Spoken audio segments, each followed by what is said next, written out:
begin with day 2 of the partial government shutdown. It appears that lawmakers on both sides of the aisle are no closer to reaching a compromise. But the president has invited congressional leaders to the White House for a meeting tonight. In the meantime, Rhode Islanders affected by the furloughs are hoping for the best but preparing for the worst. We have in-depth coverage tonight. Eyewitness News reporter Kelly Sullivan spoke to a single mother in Tiverton who has taken furlough days. That's right, but first we're going to go to Sean Daly, who has details on how a local veteran's funeral was affected by this shutdown.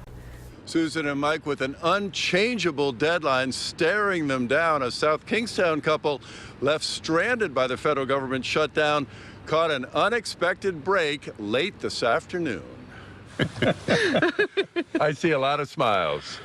Yes, very happy. Jeff Hansen's day didn't start out with smiles. He and his wife were furious that Jeff's father, Ralph Hansen, was being denied a military honor guard at his funeral on Friday because his family couldn't prove he was honorably discharged from the Navy. To get a military send-off, you need to fill out a specific form proving that you served. And my father-in-law's form is buried deep in his papers. When Ralph Hansen's family tried to contact the government for replacement proof, they found themselves up against the frustrating brick wall of the federal government shutdown. It's their requirement that we have this form, and then this form's not available to us because they've shut down the form makers.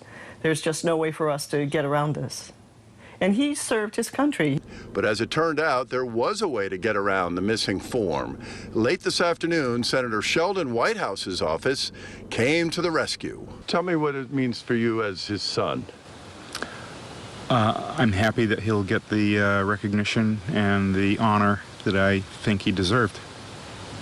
And what a shame it would have been had he not. Yes, I was very disappointed. A last-minute solution to a problem that would have created a terrible memory that would have stayed with everyone in the family for the rest of their lives. Live with the South County Mobile Newsroom, Sean Daly, Eyewitness News. Our in-depth coverage of the government shutdown continues. New at 6 tonight, we're speaking to a single mom who's also a military civilian. And she's being forced to take furlough days despite the fact that she only has one paycheck to support her and her son. Eyewitness News reporter Kelly Sullivan joins us now live in Tiverton with the East Bay Mobile Newsroom. Well, I just spoke with the single mother of 3 from Tiverton. She's a military civilian who's now furloughed because of the government shutdown.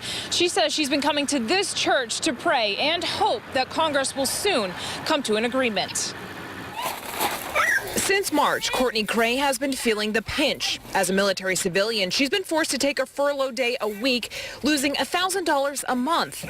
At 36 years old, she even moved back in with her mother, who was also a furloughed government employee, to try and make ends meet. And we were told October everything's going to get better, everything will go back to normal, and so we were all excited. We worked hard, we scrimped, we saved, we used our savings, just trying to make it to October. Now October is here, and there is no end in sight for Courtney, her children, and her mother. Congress just thinks of us as numbers and not as human beings. Well, here we are, hungry, starving. Labeled as a non-essential employee, Courtney doesn't know how many more weeks her family can go without receiving a paycheck on an already tight budget. It's not fair. They gave themselves a pay raise. I wish they could go months at a time without getting paid. See if they'll change their tune. And Courtney thought having a government job would give her some job security, but ever since she's been having these furlough days, she started going to night school to become an EMT. She says if this government shutdown continues for weeks and even longer, she might have to switch careers. Reporting live in Tiverton with the East Bay Mobile Newsroom, Kelly Sullivan, Eyewitness News.